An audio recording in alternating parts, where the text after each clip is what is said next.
કેમ છો વિદ્યાર્થી મિત્રો? હું છું પ્રતીક સગર અને આજે આપણે ભણી રહ્યા છીએ F5 B Com semester 1 financial accounting 2 unit number છે ત્રીજું અને નામ છે તેનું શાખાના હિસાબો. આપણે ઓલરેડી આગળ 3 ભાગ ભણી ચૂક્યા છે. આજે આપણે ચોથો ભાગ ભણી રહ્યા છે. જો તમે આગળના 3 ભાગ ન જોયા હોય તો ડિસ્ક્રિપ્શનમાં તેની લિંક મૂકેલી છે. આજનો દાખલો છે મુંબઈની મુખ્ય ઓફિસ, એટલે ઓફિસ મુખ્ય ક્યાં છે? મુંબઈમાં. પોતાની દિલ્હી શાખાને મૂળ કિંમત ઉપર 25% ચડાવીને વેચવાની સૂચના આપે છે. આ બહુ જ અગત્યની વાત છે. 25% નફો ચડાવે છે એ છેલ્લે કામમાં આવશે ગણતરીમાં, બરાબર? બીજું કીધું છે સૂચના સાથે મૂળ કિંમતે માલ મોકલે છે. માલ કઈ કિંમતે મોકલે છે? મૂળ કિંમતે. મેં તમને કાયમ કહી રહ્યો છું કે એક તો દાખલો આવશે મૂળ કિંમત અને બીજું આવશે ભરતીયા કિંમત, બરાબર? એનું ધ્યાન આપજો.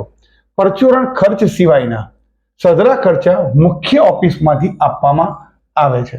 નીચેની વિગતો ઉપરથી મુખ્ય ઓફિસના ચોપડામાં શાખા ખાતું, શાખાનું વેપાર ખાતું અને નફા નુકસાન ખાતું બનાવવાનું કીધું છે. ઓકે, ચલો સૌથી પહેલા તો આપણને બાકીઓ આપી છે. મારી ગણતરીએ સૌથી પહેલા તમારે આ બાકીઓ લખી દેવી જોઈએ. તો જો દેવાદારો લખ્યા છે 6000, પછી આ 24000, પછી આ 225, 250 અને 48. તો આપણે આની એન્ટ્રી રકમમાં જોઈને એન્ટ્રી આપણા શાખા ખાતામાં કરી દઈએ. તો શાખા ખાતામાં સૌથી પહેલા દેવાદારમાં છે 6000, તો લખીએ ચલો 6000. આ શરૂઆતની બાકી લખી રહ્યા છે, બરાબર? સ્ટોક હતો 24000. ત્યારબાદ છે અગાઉથી ચૂકવેલો વીમો 225 રૂપિયા અને પેટા રોકડ છે 48. આ બધાની આપણે આખરની બાકી પણ લખવી પડશે. તો જુઓ, આખરની બાકી આ રહી, પરંતુ એમાં એક સ્ટોકની બાકી આપણને આપવામાં આવેલી નથી, તો એ આપણે અંતમાં શોધવી પડશે, છેલ્લે એન્ડમાં. તો ગણતરી જોજો કેવી રીતે દાખલો ગણાય છે, બરાબર? તો આપણે અહીંયા આખરની બાકી પણ લખી દઈએ છીએ. દેવાદારો હતા 9800. સ્ટોક આપણને ખબર નથી, ગણતરી બાકી રહેશે. ચલો આગળ કીધું છે અગાઉથી ચૂકવેલો વીમો 300 રૂપિયા, પેટા રોકડ 63. આટલી વસ્તુ આપણને આપેલી છે, આપણે પહેલા પૂરી કરી દીધી, બરાબર? હવે અહીંયા ધ્યાન આપજો. પછી આ એક બાકી છે પગારના બાકી દેવા. તો આ જે દેવું કહેવાય, આ શું કહેવાય? દેવું. તો દેવું છે ને એ આપણે જમા બાજુ લખીશું. જોઈએ અહીંયા આ બાકી આગળ લાયા પગારના દેવા. તો કેટલા રૂપિયા? 250 રૂપિયા. એ જ રીતે પગારના બાકીના આખર કેટલા બતાવે છે? 175. તો 175 અહીંયા લખાશે આ જગ્યા પર. ઓકે, આ તો લખાઈ ગયું ખાલી આપણું દિલ્હી શાખાના ખાતામાં, બરાબર છે? પરંતુ આ બધાના ઇન્ડિવિજ્યુઅલ ખાતામાં પણ આપણે ઓપનિંગ અને ક્લોઝિંગ લખવી પડશે. તો જેમ કે દેવાદારોના 6000 છે અને અહીંયા છે 9800. તો આપણે દેવાદાર ખાતામાં લખવું પડશે. તો સૌથી પહેલા આપણે દેવાદાર ખાતામાં લખી દઈએ શરૂઆતની બાકી 6000 રૂપિયા. આ દેવાદારનું ખાતું 6000 અને છેવટની બાકી કેટલી હતી? 9800. છેવટની બાકી એટલે કે આખરની બાકી. આ ઓલરેડી લખાઈ ગયા. ચલો, એટલે આ બંને એન્ટ્રી થઈ ગઈ કમ્પ્લીટ, કોઈ વસ્તુ બાકી રહેતી નથી. હવે સ્ટોક 24000 વેપાર ખાતામાં લખવો પડશે.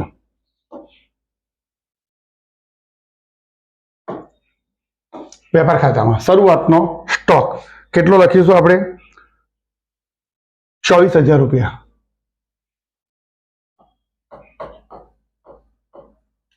છેવટનો સ્ટોક આખરનો આપણને અત્યારે ખબર નથી, એટલે આપણે અત્યારે લખતા નથી. ત્યારબાદ અગાઉથી ચૂકવેલ પગાર બાકી પેટા રોકડ લખી દઈએ 48 અને 63. તો ચલો પેટા રોકડના ખાતામાં જઈએ.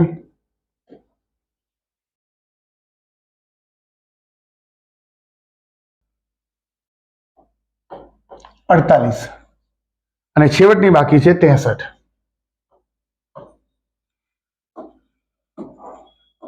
વિદ્યાર્થી મિત્રો, અહીં બાકી લખવાનું બધું કામ શું થઈ ગયું? પૂર્ણ થઈ ગયું છે, કોઈ વસ્તુ બાકી રહેતી નથી. હવે આપણે આ બધી જે આપેલી વસ્તુઓ છે આપણને એનાથી આપણે દાખલો ગણવાની કોશિશ કરવાની. વર્ષ દરમિયાનના વ્યવહારો. શાખાને મુખ્ય ઓફિસે પરચુરણ ખર્ચ માટે મોકલેલ રોકડ. આ રોકડ મોકલી છે આપણે, પણ શેના માટે મોકલી છે? પરચુરણ ખર્ચ માટે. બરાબર. તો શાખાને જેટલું મોકલવામાં આવે તે બધું આપણે ઉધાર બાજુ લખીએ છીએ. તો જો રોકડ ખાતે પરચુરણ ખર્ચ માટે કેટલા રૂપિયા મોકલાયા? તો મોકલાયા છે 390 રૂપિયા.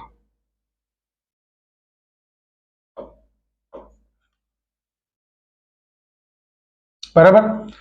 આ 390 રૂપિયા આપણે પેટા રોકડમાં પણ લખવા પડશે. તો અહીંયા લખ્યું છે મુખ્ય ઓફિસ પાસેથી મળેલી રકમ કેટલી લખીશું? 390. બરાબર. પેટા રોકડની અંદર આ 4 જ વસ્તુઓ આવે તો આપણે આનું ટોટલ મારી શકીએ છીએ જો મારું હોય તો, અને છેલ્લે એન્ડમાં મારું હોય તો પણ એન્ડમાં બી ટોટલ મારી શકાય. આપણે અત્યારે મારી દઈએ છીએ કારણ કે આ 4 વસ્તુ સિવાય કોઈ વસ્તુ આવતી નથી. તો આનું ટોટલ થશે 438. અહીંયા પણ લખીશું આપણે 438. 438 માંથી આ 63 બાદ કરવાના એટલે આપણને પરચુરણ ખર્ચ મળી ગયો કેટલો? 375 રૂપિયા. આ જે 375 રૂપિયા ખર્ચ શોધાયો તે આપણે નફા નુકસાનમાં લખવો પડશે. તે આપણે અહીંયા લખીશું પરચુરણ ખર્ચ 375 રૂપિયા. 375 રૂપિયા. ઓકે, ચાલો હવે મુખ્ય ઓફિસે શાખાને મોકલેલો માલ. કેટલો માલ મોકલ્યો છે? 69380. 69380. તો ચલો આપણે સૌથી પહેલા આપણા શાખા ખાતામાં લખી દઈએ. શાખાને મોકલેલો માલ 69380.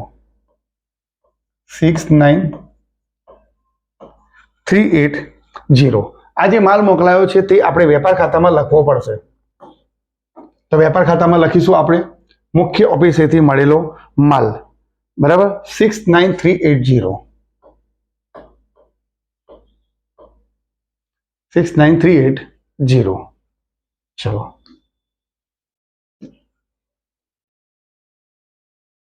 આગળ આપણને શું કીધું છે? શાખાએ મુખ્ય ઓફિસને પરત કરેલો માલ. માલ પાછો આવ્યો છે શાખા તરફથી મેઇન ઓફિસને 1380. તો આપણે જમા બાજુ લખીશું શાખાએ પરત કરેલો માલ. કેટલો માલ પરત કર્યો છે? 1380 રૂપિયા. 1380 રૂપિયા. આની બીજી એન્ટ્રી વેપાર ખાતામાં પડશે અને એ મોકલેલા માલમાંથી શું થશે? બાદ થશે 1380 રૂપિયા. આ બાદ બાકી થશે તો 68,012 એન્ટ્રી લખાશે. 68,000 લખી દીધા. ઓકે, ચલો આગળ કીધું છે શાખાને મુખ્ય ઓફિસે મોકલેલ ફર્નિચર છે અને ફર્નિચરની તારીખ આપણને વચ્ચેની આપેલી છે. તો ત્યારે એનો ઘસારો ગણીશું, તેમાં આ તારીખને ધ્યાનમાં લેવી પડશે. શાખાને મુખ્ય ઓફિસે મોકલેલું ફર્નિચર 2000 રૂપિયા. તો આપણે શાખાને મોકલેલ ફર્નિચર કેટલા રૂપિયા લખીશું?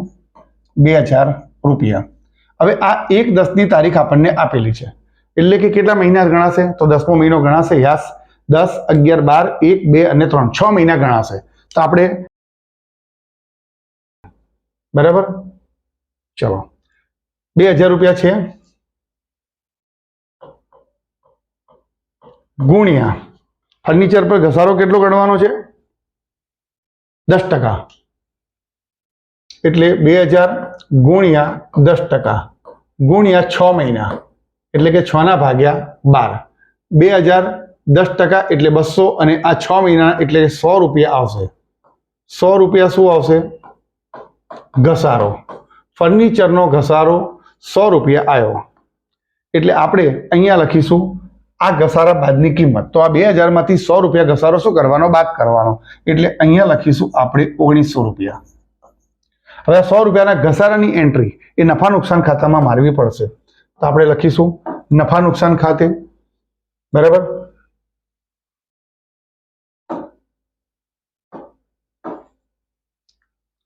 ઘસારો ફર્નિચરનો કેટલા રૂપિયા? 100 રૂપિયા. તો સીધી એમાઉન્ટ આપણે લખી દીધી ₹1200. ચલો, એટલે આ એન્ટ્રી પણ કમ્પોનન્ટ પૂરી થઈ ગઈ છે આપણી. ગ્રાહકો પાસેથી માલ મળેલો છે પરત. કેટલા રૂપિયા છે? ₹2300. ગ્રાહકો પાસેથી માલ પરત મળ્યો છે. આપણે વેપાર ખાતામાં જવું પડશે પહેલા. તો વેપાર ખાતામાં, બરાબર છે, ગ્રાહકો પાસેથી પરત થયેલો માલ કેટલા રૂપિયા લખવાનો છે આપણે? માલ ₹2300. અને દેવાદાર ખાતામાં પણ આની એન્ટ્રી પડશે. તો દેવાદાર ખાતામાં જઈએ. ગ્રાહકો પાસેથી મળેલો પરત માલ કેટલા રૂપિયા? ₹2300. ₹2300. ઓકે, ચલો, એટલે એન્ટ્રી બી થઈ ગઈ. ગાલખાત ₹680. આની પહેલી એન્ટ્રી આપણે વાગશે નફા નુકસાન ખાતે. તો નફા નુકસાન ખાતે પહેલી એન્ટ્રી મારી દઈએ. ગાલખાત ₹680. ₹680. અને બીજી એન્ટ્રી પડશે દેવાદારમાં. દેવાદાર ખાતામાં બી લખી છે ગાલખાત. ગાલખાત કેટલી છે? ₹680. ચલો, ત્યારબાદ છે ગ્રાહકોને વટાવ 520. આ એન્ટ્રી પણ પડશે નફા નુકસાન ખાતામાં. તો લખીએ છીએ નફા નુકસાન ખાતે ₹520 ગ્રાહકોને વટાવ. અને બીજી એન્ટ્રી પડશે દેવાદાર ખાતામાં. તો દેવાદારના ખાતામાં લખીશું ગ્રાહકોને વટાવ આપ્યો છે આપણે ₹520.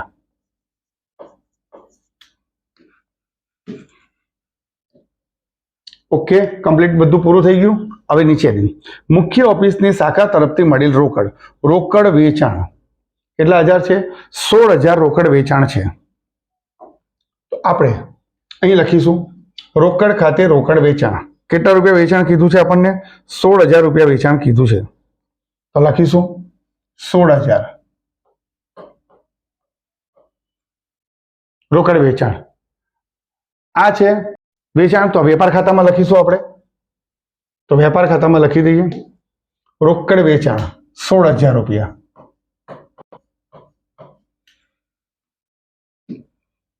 ચલો, ત્યારબાદ આપણે કીધું છે દેવાદારો પાસેથી ઉઘરાણી આવી 69,000. આ બી પૈસા આવ્યા છે. જમા બાજુ લખીશું રોકડ ખાતે દેવાદારોની ઉઘરાણી 69,000 69,000. આની એન્ટ્રી દેવાદારોમાં પડશે કારણ કે દેવાદાર ખાતાની ઉઘરાણી છે આ. તો અહીંયા દેવાદારો પાસેથી ઉઘરાણી આ રહી. દેવાદારો પાસેથી ઉઘરાણી 69,000.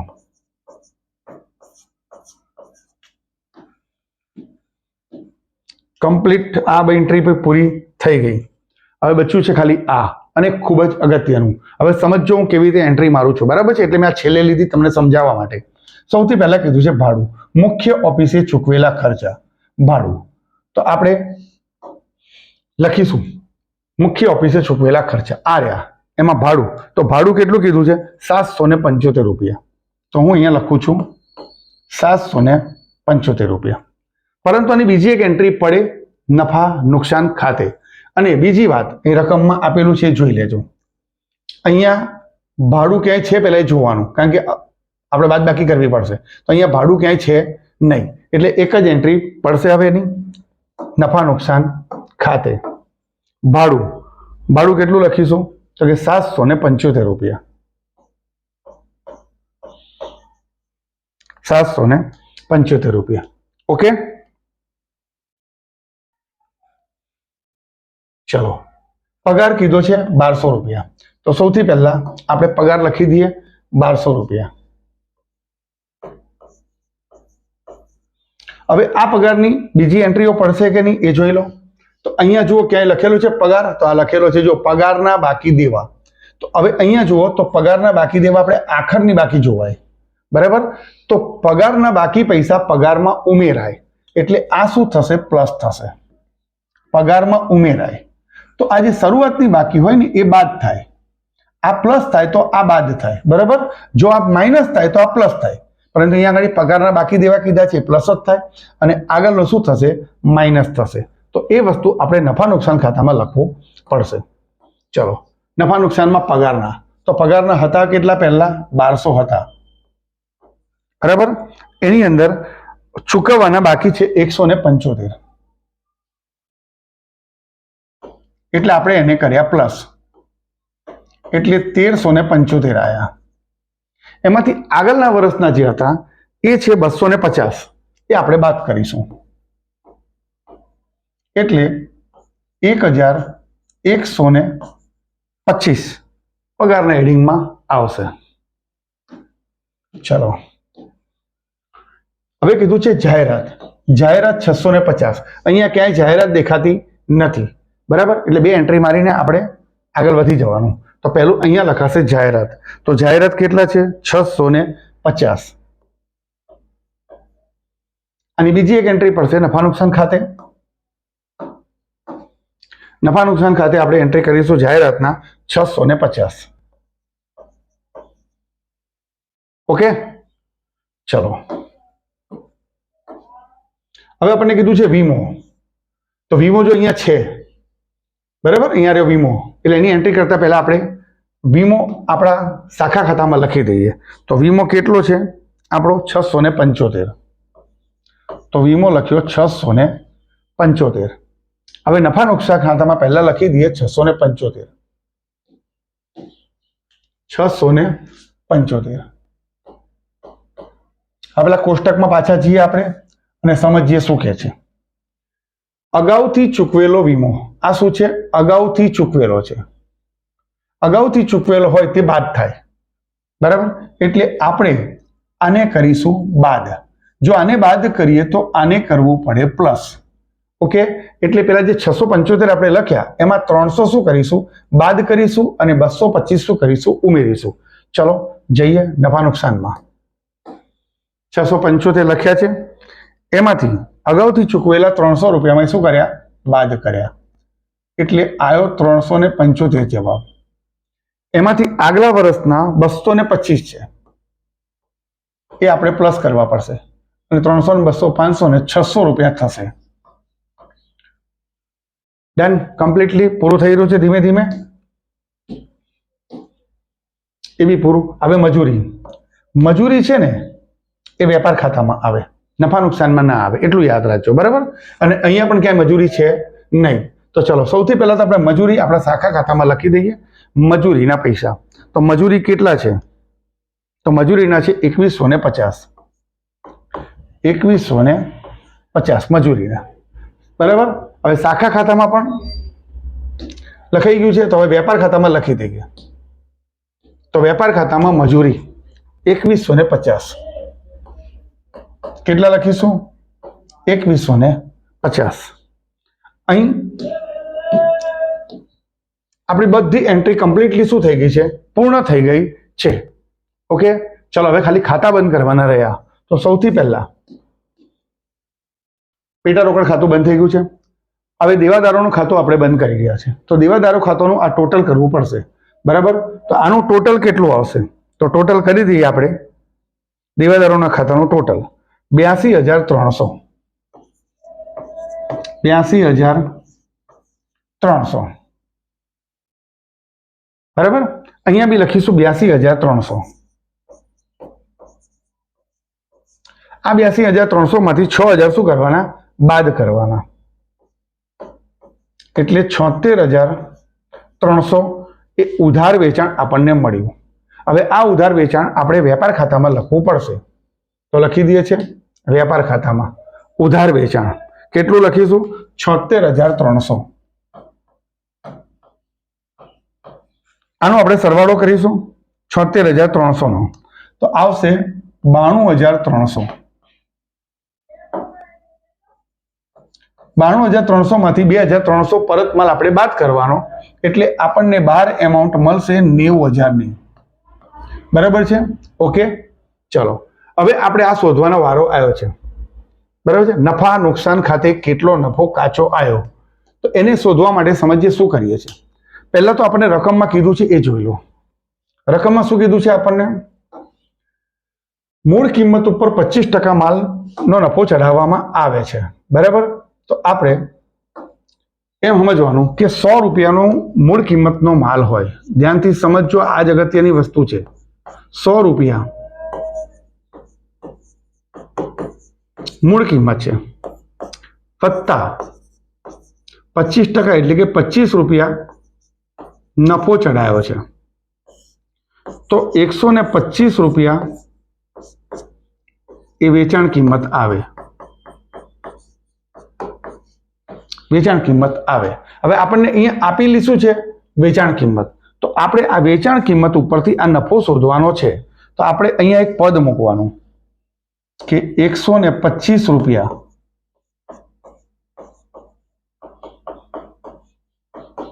વેચાણ કિંમત બરાબર 25 રૂપિયા નફો. ઓકે, તો 90,000 જે છે એ લખવાના, માટે 90,000 રૂપિયા વેચાણ કિંમત બરાબર કેટલા રૂપિયા નફો. હવે લખીશું 90,000 ગુણ્યા આ 25 ક્રોસ અને છેદમાં આ 125.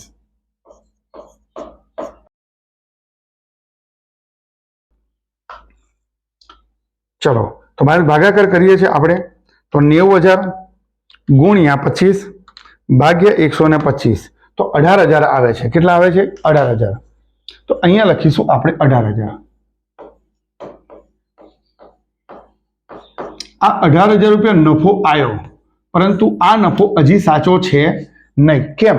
કારણ કે એની અંદરથી આ મજૂરીના પૈસા આપણે બાદ કરવા પડે. બરાબર? તો અહીં નીચે લખીશું 18,000 રૂપિયા.